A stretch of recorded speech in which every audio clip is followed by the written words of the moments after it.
Good morning, afternoon, or evening, depending on where you are. It is time for yet another glorious CRM convo. Today, we're going to be diving into the role of AI in CRM, as we've done several times in the past, and exploring how AI reshapes customer connections. While it may boost efficiency, it can also be an overreach. Is AI's predictive power a step towards personalized utopia, a creepy dystopia, or are we worrying too much about it at all? There's always that question, will AI replace us? And while it probably won't, it's something that people can't seem to get their minds off of. So I think that today we're going to have a punchy little debate questioning AI's transparency, its place in our digital future, and the fine line between being a tool and becoming our boss. We are extra fortunate in that we get to have this conversation with Rich Green, most recently CTO of Sugar CRM. If I'm remembering the position correctly, I've been known to make mistakes. Now, more of, it happens. Now a board member and a consultant. And Rich, why don't you tell us who you are and what you've been up to? Well, thanks there, Marshall. I think you got it right. I was previously a CTO at Sugar, and part of that CPO and CTO. Prior to that, I've had a really nice ride over the decades. I started out as a software engineer in scientific computing and CAD and CAD/CAM, and moved west and ended up being the head of operating systems and then the head of Java at Sun Microsystems, which was really a gift, a great opportunity. Went on to Nuance Communications, and then took a role as I did a startup in between as the CTO of Nokia, commuted to Helsinki quite a few times, and then did an IoT startup, and then ended up at Sugar. So it's been a great ride, and I've always been interested in big data since college and AI implications as well. And so it's a very exciting time for me, whether I'm, I'm not working full time, but it's never been more exciting. From operating systems to CRM systems, that's quite the shift. Although there's one company that wants to be the operating system of a business, but how comes? Well, it's important. This sounds a little cute, but it's important to drift up and down in the stack. When you're living in the OS world, you lose track of what people are trying to do with computers. You have to build this general purpose system. Do you bias it for this? Do you bias it for this? Because every time you're building operating systems, there are still optimizations that you do for certain types of use cases. At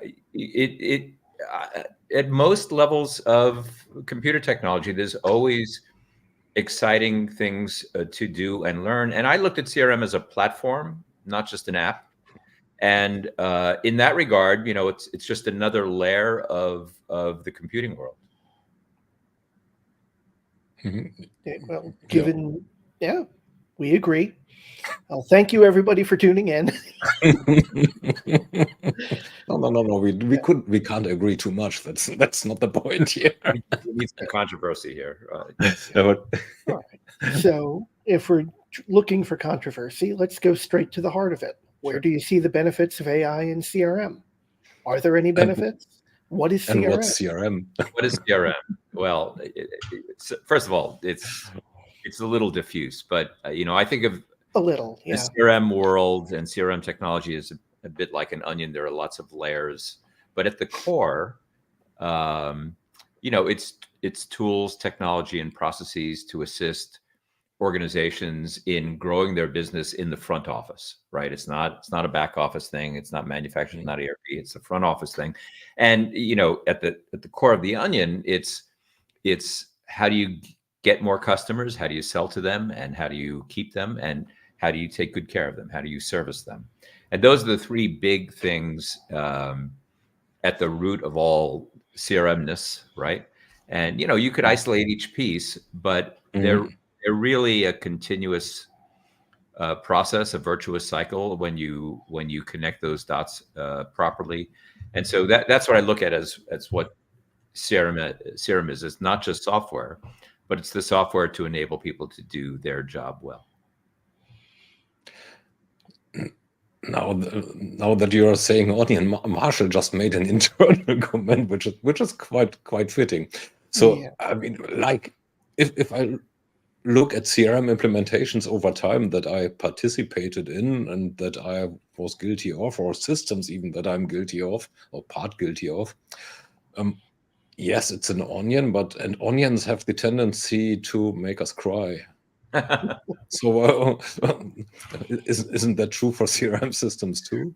This is when metaphors go bad, Thomas. No, I think it's yet another layer. I think there's some validity there. I think it varies, and I think the variance bears on how AI will be used to roll out. There's a relationship.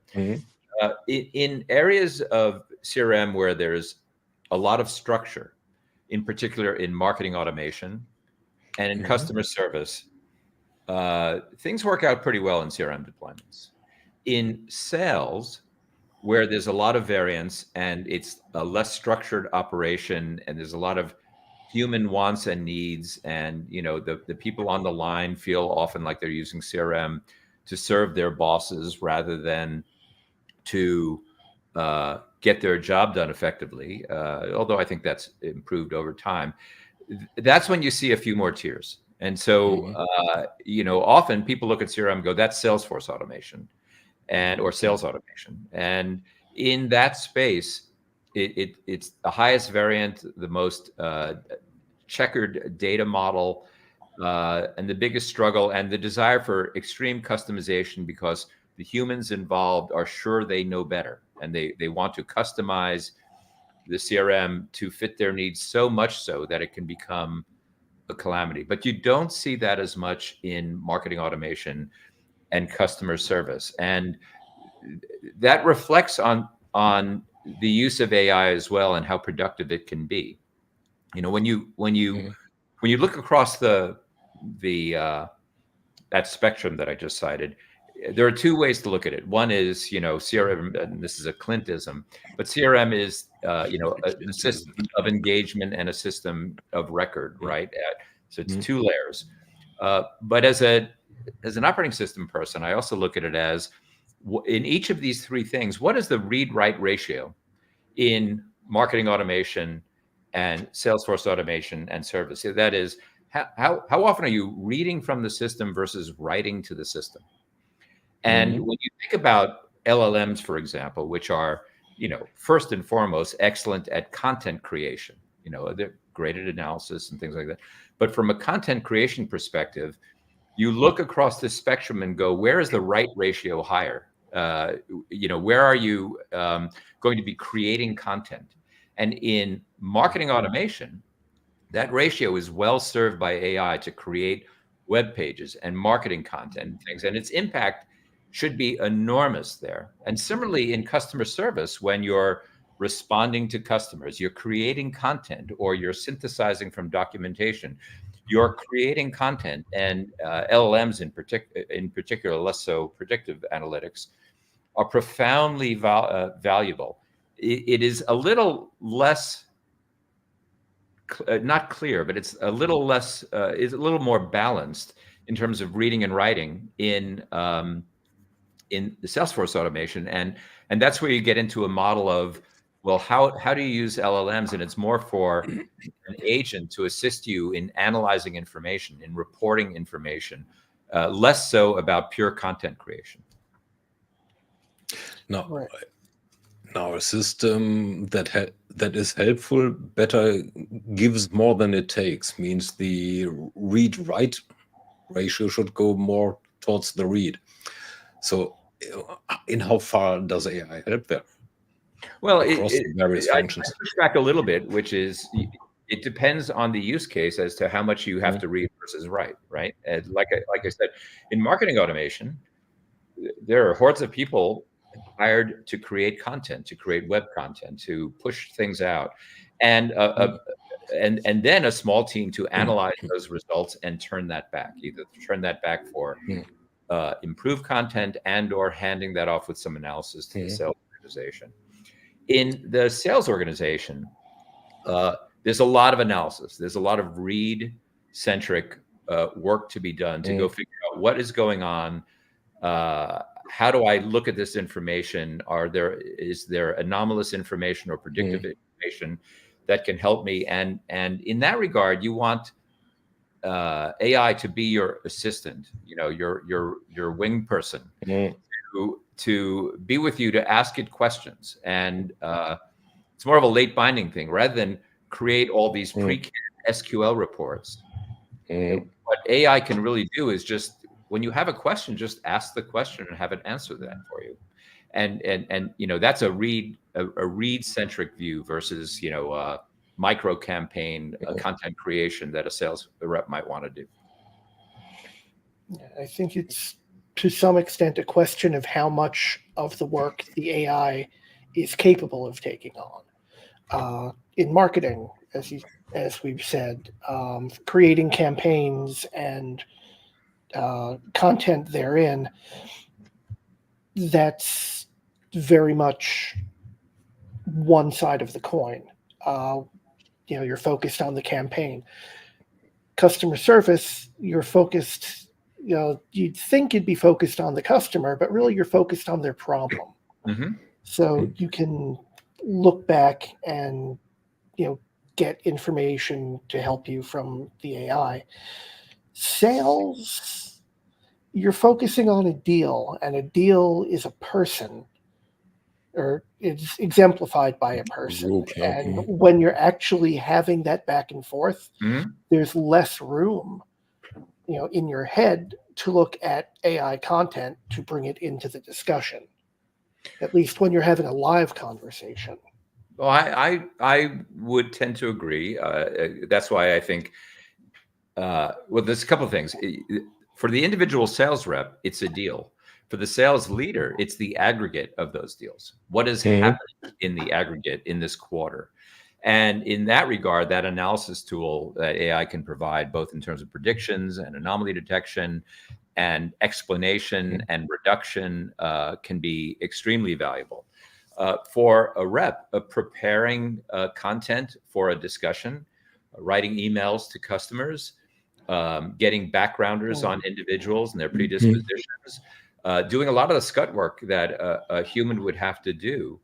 It's not a substitute for the actual interaction, but there's a good rep does a massive amount of preparatory work before they engage. And in addition, they're being able to grasp historic trends, either with this customer or customers like this, that can advise them on what actions they may want to take, what conversations, what offers they may want to have, are extremely valuable. Those are all reads, and until they're actually pushing that out, that information is very, very important. And having an assistant that can do those kinds of things is, priceless from an efficiency perspective.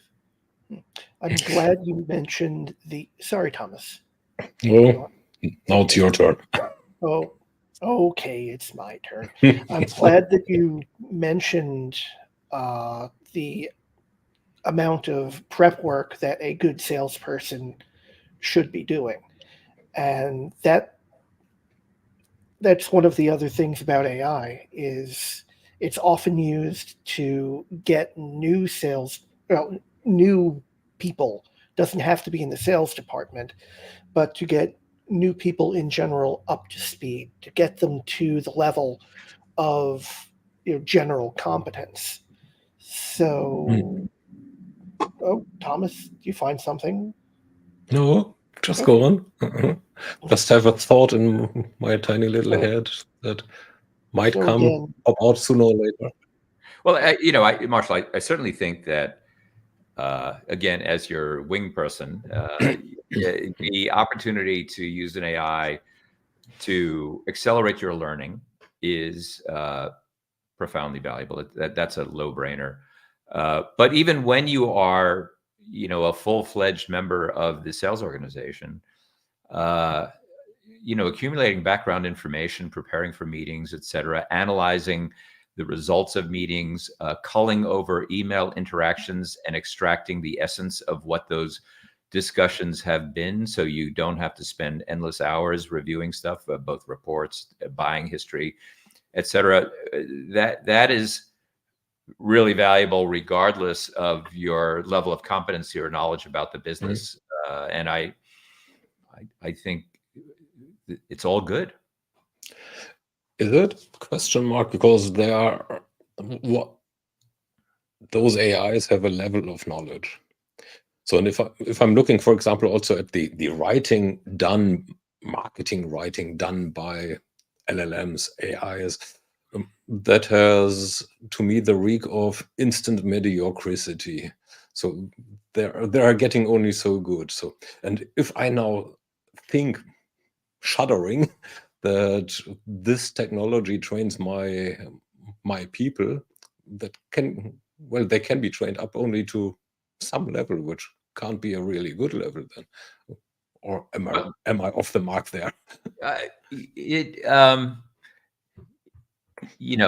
a student of time-based analysis, right? So a couple of things. Metaphorically, think of it as a pyramid, right? A lot of work that is done in terms of content creation is the large volume area of the pyramid, in which perfection and elegance and art is not required. It's cranking a lot of content, and in that regard, use it.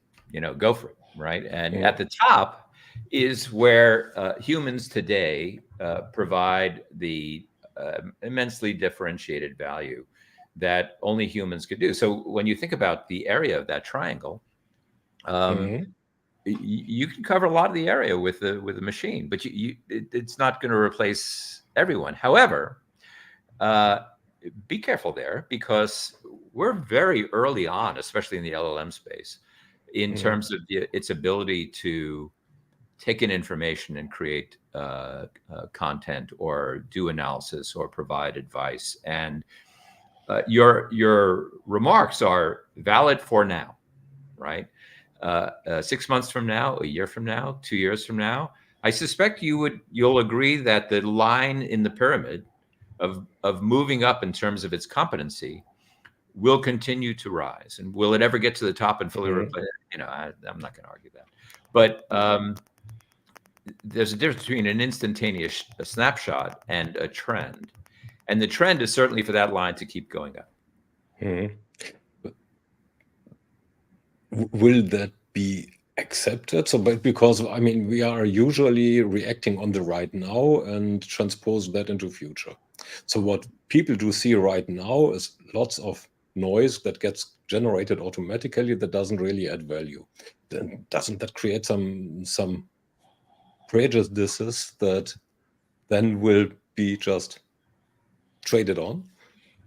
Well, let's calibrate here. I think there are AI failures. Crap gets created, right?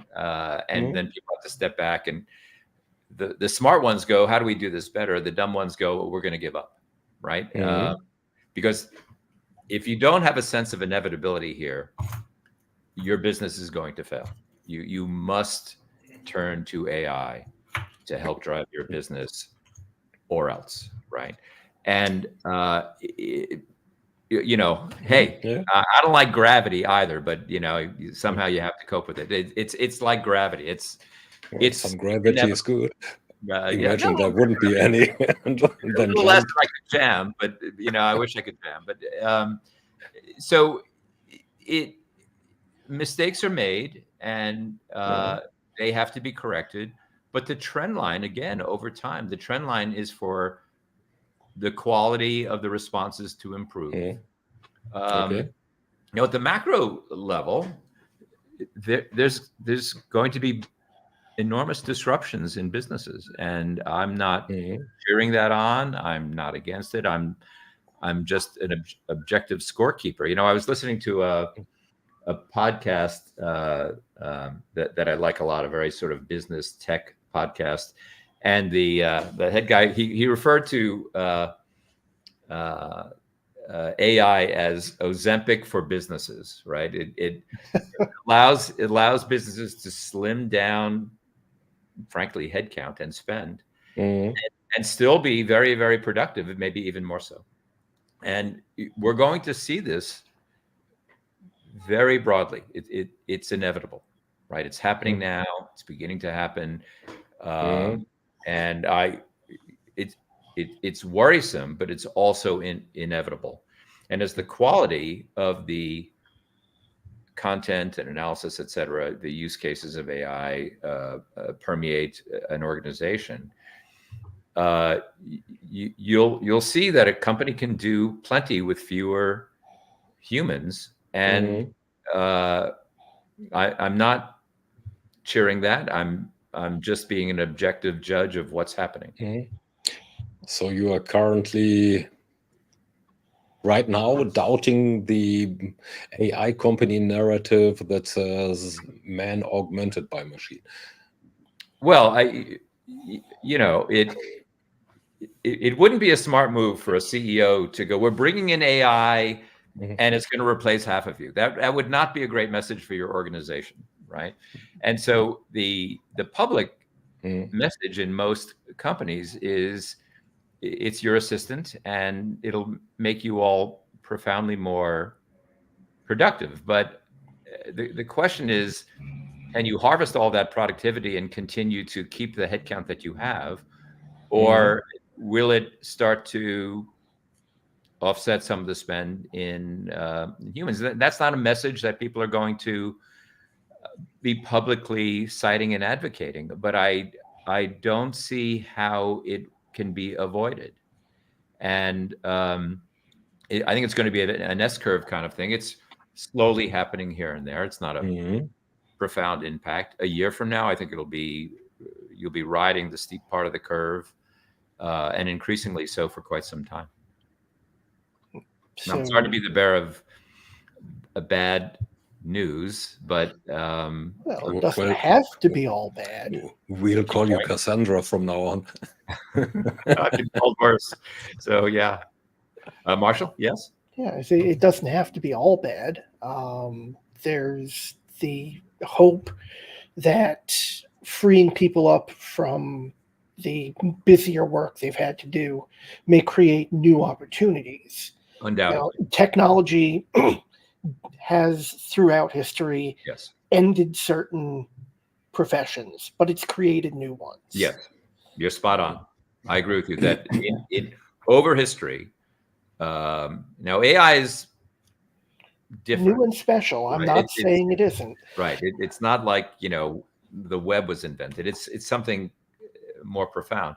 But yes, the history has shown that jobs displaced by technology have created more jobs in new spaces and new opportunities, and it's been a plus for individuals. And I think there'll be some that will likely happen. I think it'll be in the near to midterm quite disruptive because it's just such a profoundly different way of living and thinking and working.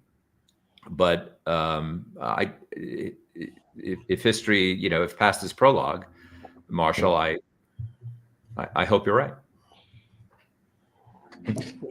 So go ahead, Thomas. Looking a bit into the system, so we are talking a lot of LLMs, which is probably narrowing the whole topic a little too much, or not a little too much, but far too much.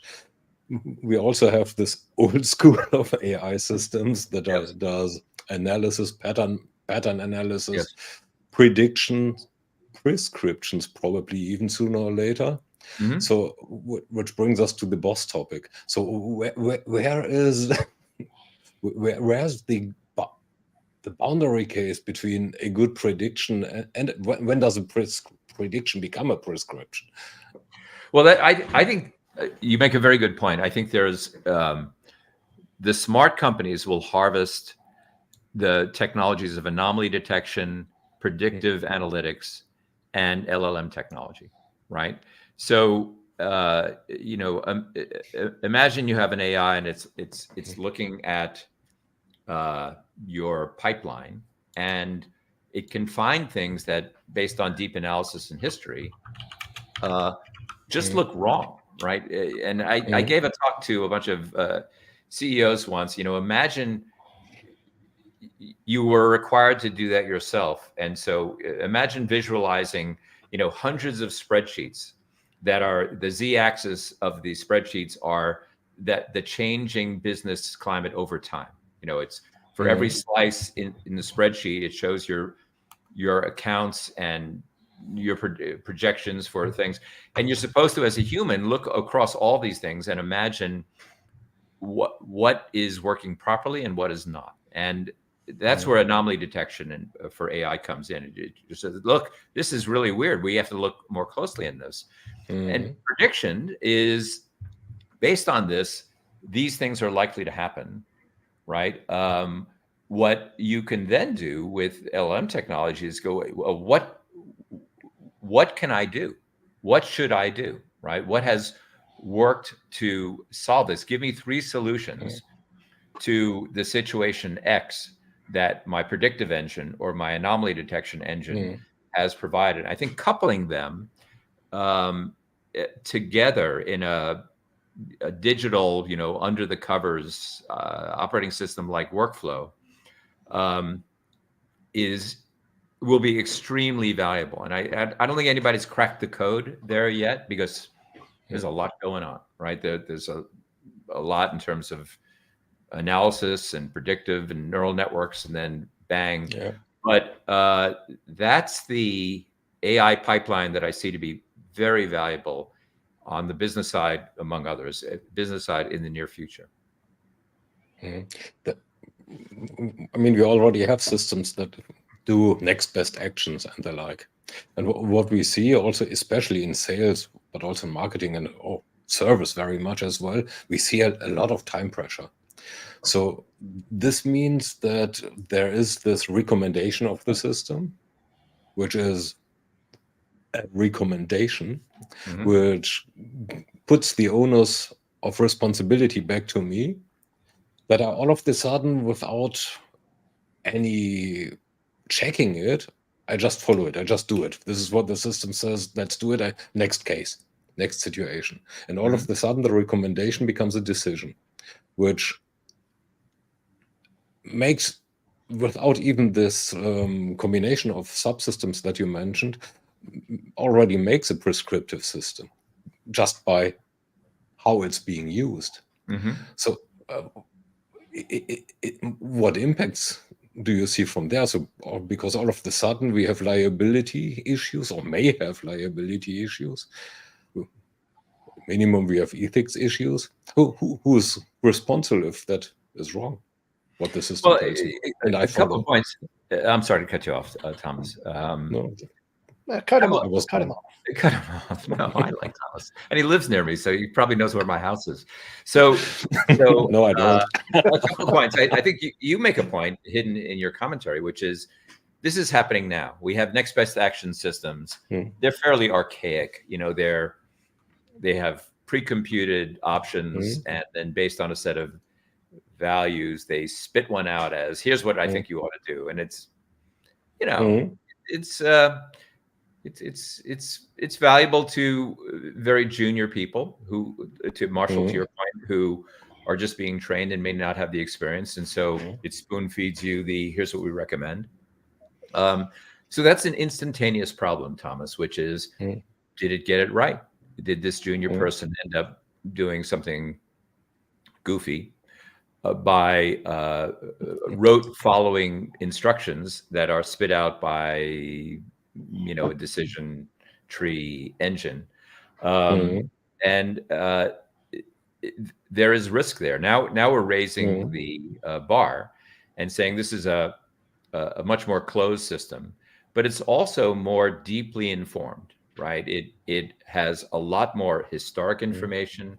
So on the x-axis, you have a lot more historic information. On the y-axis, you have density of information in terms of the kind of information that can be analyzed in the model, whether it's email or customer history or personality profiles or weather reports or the Dow or whatever, advising you. And so the quality is likely to go up a great deal. Now, again, back to the pyramid, for high level, complex, risky interactions, you'd be foolish to just follow whatever the computer spits out, right? Whatever recommendation. Right? Right. But think of it as in the service world, right? In the service world, you have first line, second line, and third line support. And first line is, a fairly rote operation in most organizations. There's guidebooks and things like that and interactions. This is an obvious target for this kind of technology, right? It's straightforward, even creeping into second line, which are more complex things, but things that have been seen before, right? Patterns that have been seen can be analyzed and solved. And when you get to third line support, it's like, we've never seen this before. We're going to have to go off and analyze that. That'll be longer. But the line will continue to move up in this pyramid of capability and trust over time. But your point is, it's already happening now without AI.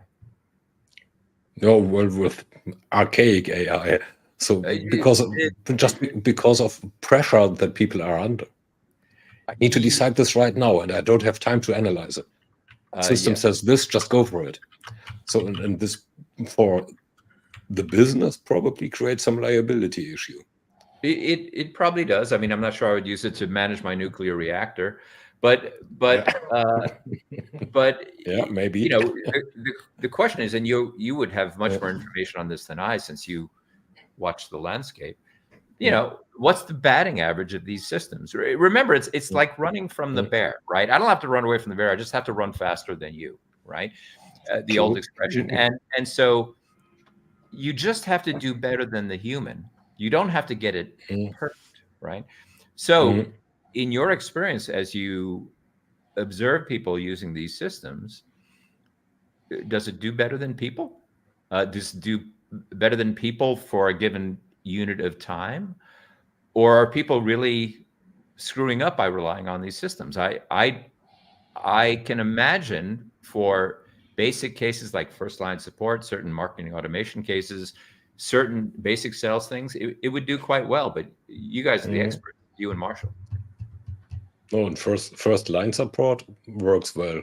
I'm also interested, and it's never really measurable. That's the point. So if you're going into sales, you have this next best action for the sales rep. So sales rep chooses to follow, and it doesn't work out. You never really know why. Would have been the other decision better or not? Which is quite an interesting dilemma, actually. Yes, that is the SFA problem in a nutshell, which is the volume count is low, the exogenous factors are high, and so it's very hard to ascribe causality in many sales environments, and that's a blessing and a curse for people in sales. It's a very hard place to work, right? There's no solution for it also. but in the aggregate, you can start building an analytical as well as a mental model of is the batting average going up or down across your organization by following this advice, and that's observable. If even that is not observable, right? At the micro case of a human, who knows? But across an organization over time, you should be able to figure out is your Boolean logic long before you get to AI. If this happens, then say this to them. Is that helping you? And people keep asking for next best action in CRM. Forever, You think by now, if it didn't work. But you guys are the experts. No, it's been there for a while. So I think sounds like we're saying, can AI be relied on? The answer is, it depends. Maybe, yeah. It depends, and increasingly so, right? It covers a chunk of the food pyramid, and the line will continue to go up in terms of what you should trust it to do. So now, imagine I'm one of us is the experienced salesperson, and now the system comes with. Not it.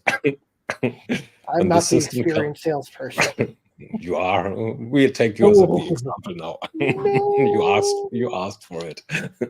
So the system. Every person has a gut feeling.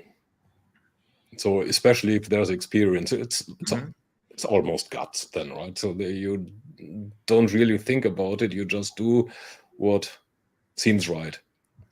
It's like driving, right? So you don't think about driving. So now the system comes with something that is different, which may or may not be better. I don't know at this point in time. So if I now were the system, you would ask me, so why are you going that way? I would be going that way. So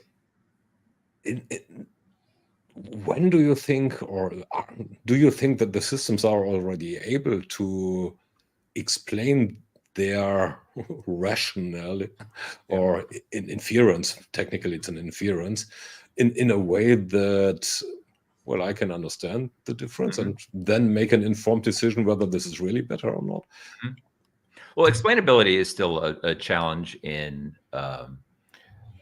certain AI technologies, and I know it's something that gets worked on in AI tech and CRM companies using AI tech.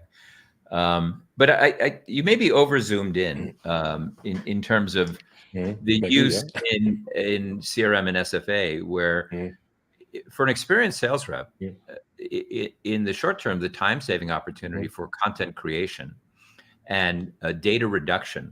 So show me the essence of all these emails, right?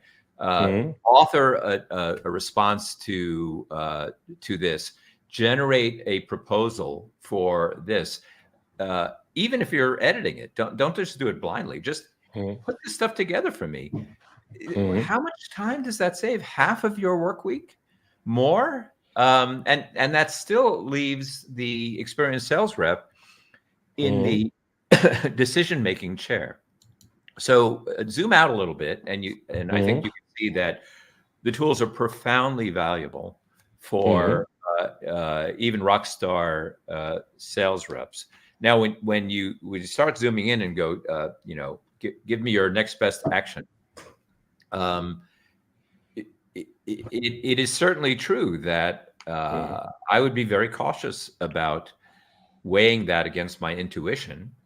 But my intuition is enhanced as well if I can be provided a compact version of all the data and history that, people rely on intuition sometimes in lieu of information, right? Because it's too hard to glean or too lengthy to glean the essence of an email chain or the history of an account. It's like, I don't, I'm just going to have to wing it. And that's my intuition.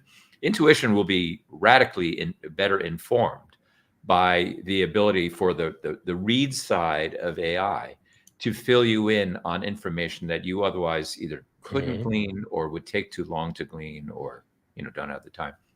So long before you get it, it tells you what to do. Your intuition can be vastly improved by using these tools positively. The recommendation, I think, goes back to Marshall, which is for junior people, that might be still an improvement over what they can intuit. For a senior person, though, it'll take a while for the line in the pyramid to move up. So, it's a mistake, and I'm not implying you're making a mistake because I think you're trying to get a focused point here. It's a mistake to drill in on any one kind of AI technology and go, this is the universal antidote for CRM, right? They have their place, and their place is different across the spectrum of, again, the basics, marketing, SFA, based on usage patterns and types and read-write ratios and things like that. And that's why I try to characterize it in the abstract that way, because what you would apply to the problem really varies depending on, the use case, I guess. Yeah. I mean, as much as we might imagine that AI has this great power to change things, it is also true that it's still early days of working with it. Yes, I agree. I think it's important to note in the CRM world that I don't know what you guys feel, and I'll be careful with my words here, but it feels like we're heading towards a potential point of disruption where a rethink of how to do CRM using AI in general, LLMs in particular, might zoom in as a disruptive moment that, a lot of companies, my alma mater, Sugar, as well as lots of others, are adding very sophisticated AI technology to the platform to improve how people can work the way they've worked. But you have to wonder whether or not the power of this stuff is such that there's an opportunity to rethink how you do business. Change the way we work. Yes. And what is the human's role and what are the system's role? And you can't, it's very hard to predict disruptions, but it just feels like gluing this stuff on, though valuable, there's also an opportunity to do the full rethink. And I wouldn't be surprised to see a few startups appear and you first look at them and go, that's not CRM. And then you realize, no, it is helping the front office get their work done, right? Even if it's not classical CRM. And I don't know how you guys feel, but I just feel like we're approaching that disruptive time or potential disruptive time. Yes, for two reasons, actually, in my eyes. So point one is that a differentiation between front and back office feels utterly artificial to me, because at the end of the day, there's a value chain. It's one process. It's not front office, back office. It's various roles in the same system. This is part one. As long as we, in my eyes, differentiate between front, back office and back office, or mid, meanwhile we even have a mid office, we are limiting our thinking. So that goes to your point. It's part one. And part two is there's so much talk about smart systems without defining what a smart system is. So the smart system currently is one that has bolted on AI. So if I would now think what's well, sorry, Marshall, what's a smart Marshall? Well, Marshall is I've smart. been wondering that my entire life. He is so not going there. yeah, and he's not smart because there is a bolted on AI, because he thinks through systems, adapts and acts accordingly, changes over time. So this is part of smartness. So, and from a technology point of view, I think we are on the verge of being able to do that on systems too, creating a smart system. Well, I think your point about, in general, I agree. And your point about front and back office, I've been saying for a couple of years, if we didn't start out with separate marketing automation, Salesforce automation, and customer service, the software, those technologies were formed because they fit the org model of organizations that had a marketing department, a sales department. But if you had to do it all over again, why would you do that? It's a continuous process. To your point, you were more on the y-axis of front to back, and I'm on the x-axis of market lead generation to support.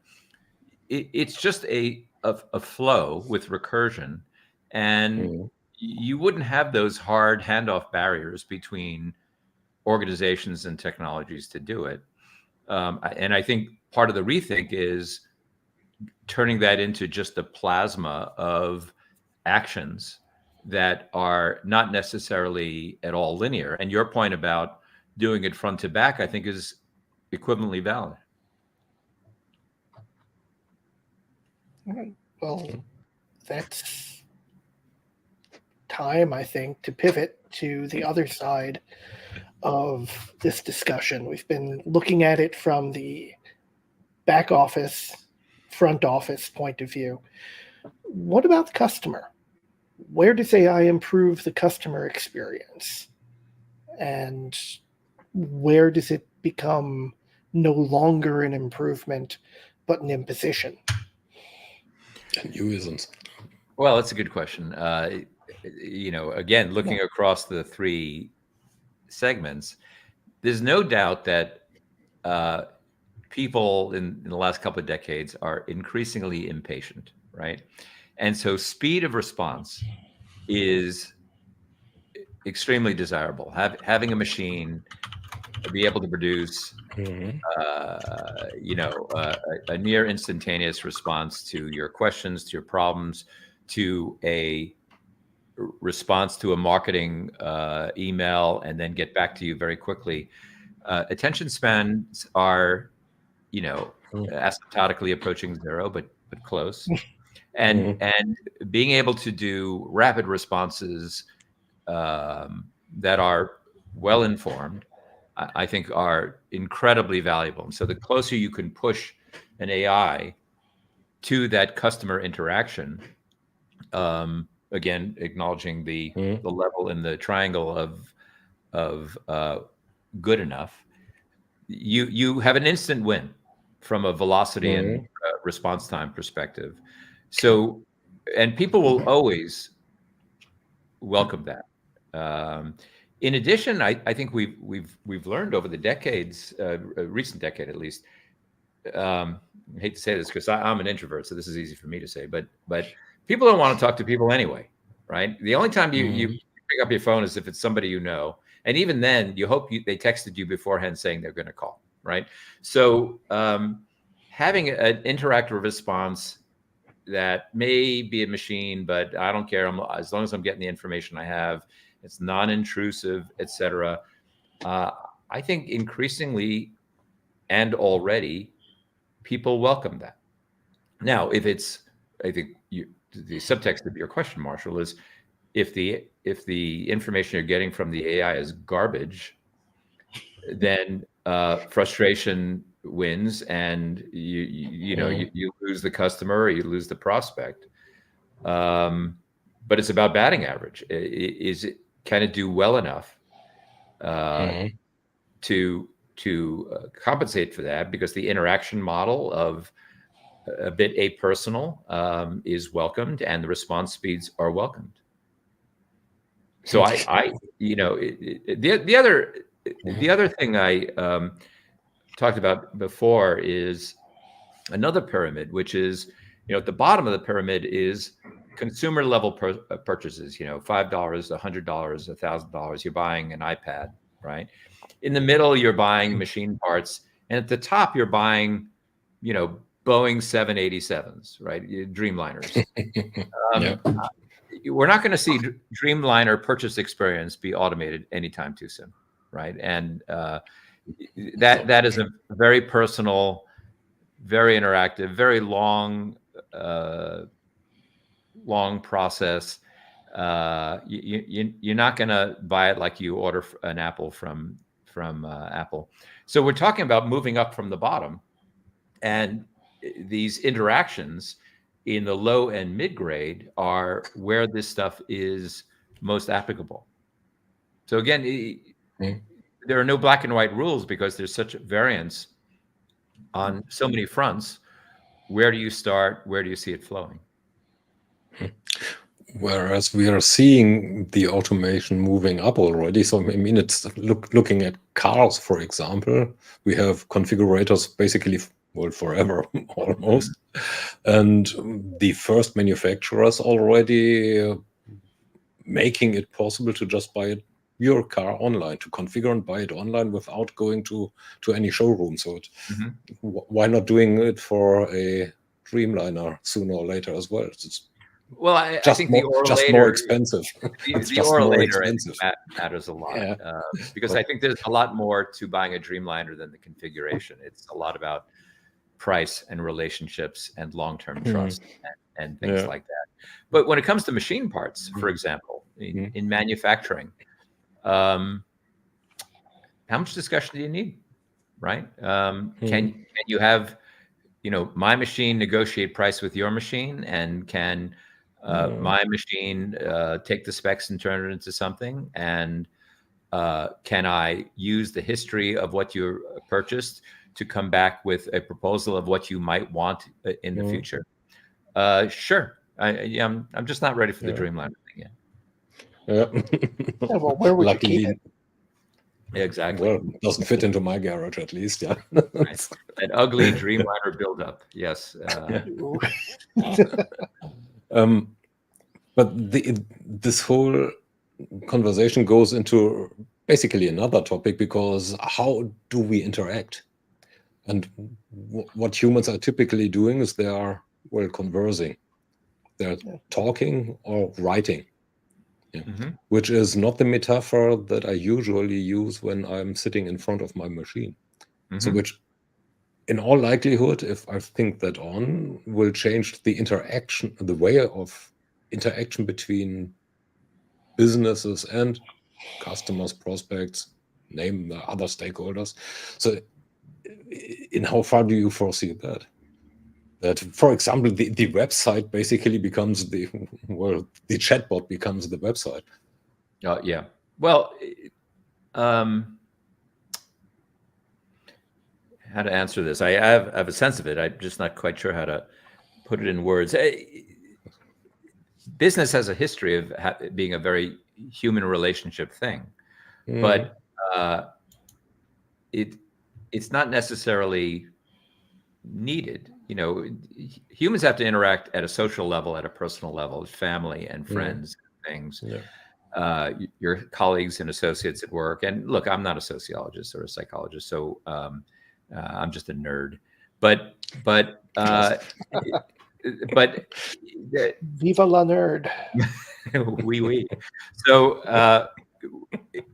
I think ascribing history and the method of interaction to the future of how interactions will be in a business world, that's like saying we needed better buggy whips, not cars. Think of it as freeing up time to have social interactions in the rest of your life, and so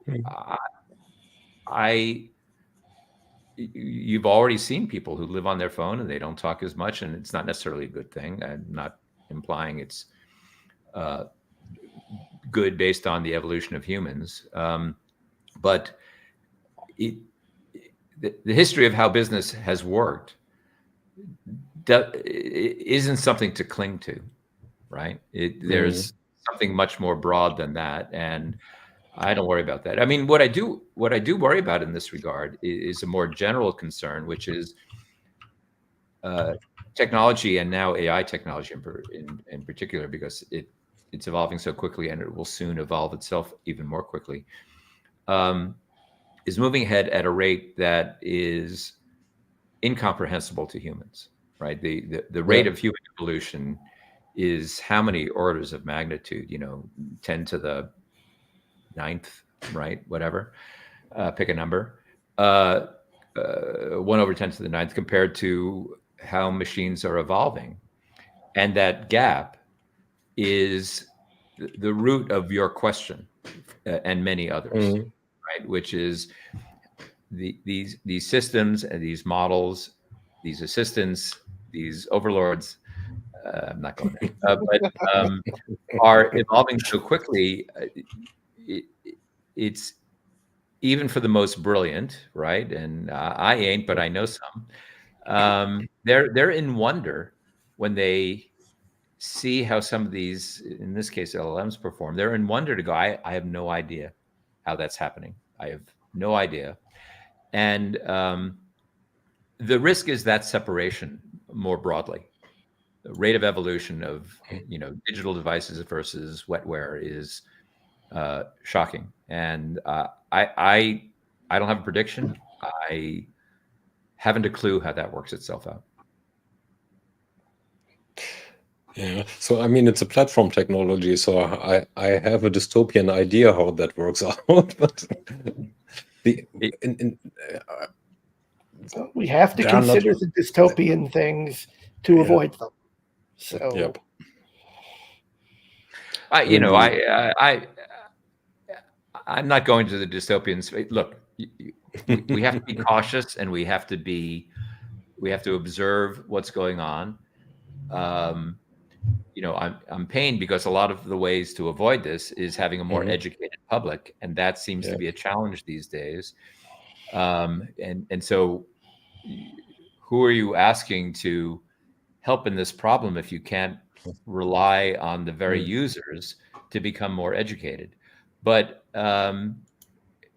like all powerful things, it'll be a blessing and a curse. But the rate of adoption and the ubiquity is something that humanity has never seen before, and that this is all new for humanity.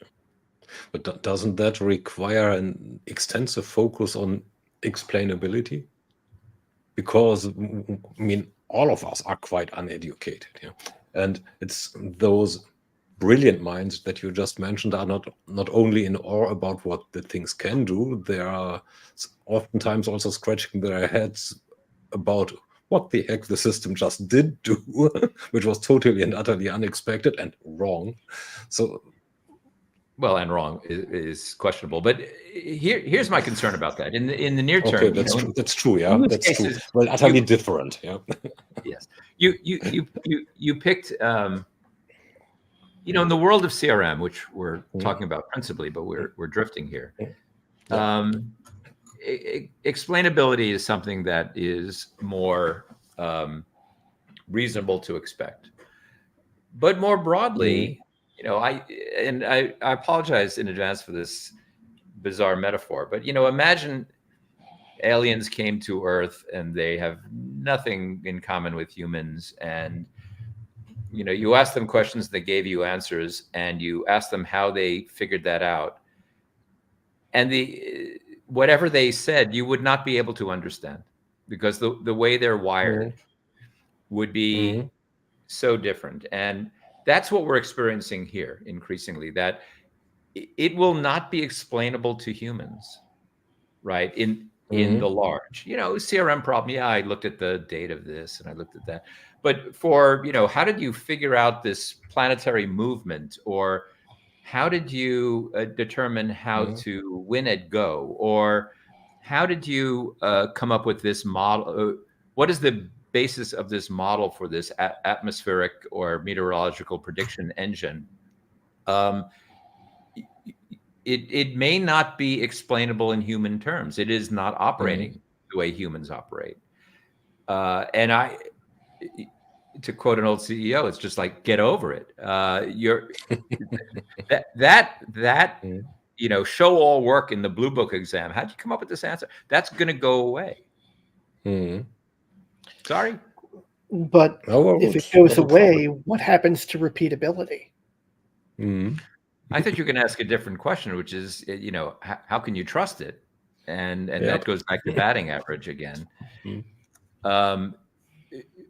I don't think repeatability is at odds with the human comprehension of explainability. You can come up with the same answer 50 times, you still can't explain it.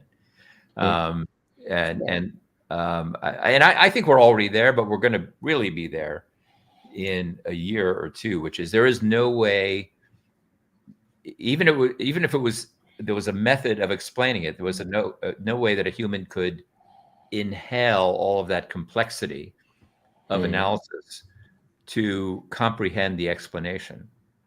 And that's something that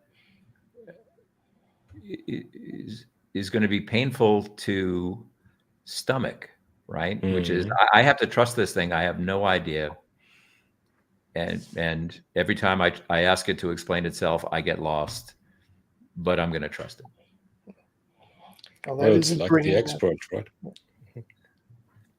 The doctor. When I go to the doctor, I trust him as well. Yeah, trust the experience. Yeah. We are running into the top of the hour here, which means it is time, as always, for our famous last words. And I'm going to ask you, Rich, seeing as you brought up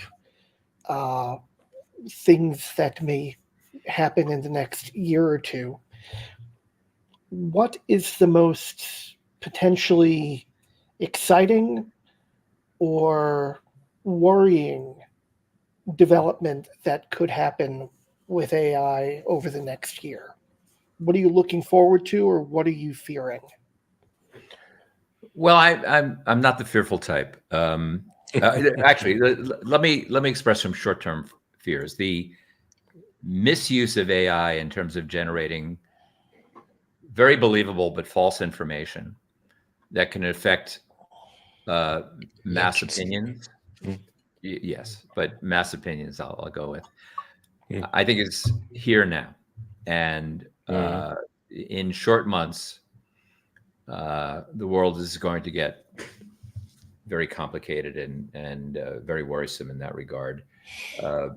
And that's why, in part, it's because this stuff is so ubiquitous. Unlike nuclear weapons or bioweapons that can only be built by a very small handful of people, anybody or most anybody can access AI technology and use it. And the fact that it's such a mass tool, there's always some percent of people who are naughty, and I worry about its misuse in the cases I just cited. Longer term, I think, getting to a world of having like almost AGI capabilities or something like that, where profound new discoveries will be made in the world of physics and math and biosciences. I just think we're a year or two away from an explosive growth of just the knowledge of humanity and the cures for illnesses and the understanding of physics, et cetera. I think I look at that and just think, there are dark sides to this, but there are so many positive opportunities that this will generate. I just can't wait. So there's a beautiful future if we can survive long enough to reach it. If only he used his power for good instead of evil, right? Yes. Yeah, if only. Yeah. Well, that's all we have time for today. Rich, thank you so much for joining us. Yes. Your insight and your humor are both welcome anytime here. To our listeners and watchers, thank you for joining us. If you'd care to come back next week, we'll be diving into why the funnel is dead. Or is it? I think we just explained it, but happy to chat with you guys anytime. It's really been a pleasure to chat. I hope I wasn't too far afield of the no, that was no, not at all. And hey, feel free to listen in next week when we've got Jody Spencer talking about just that topic. Okay. So until then, on behalf of Thomas and Rich, I'm Marshall Lager. This has been CRM Convos, and keep looking forward. We're done. Thank you. Going backstage.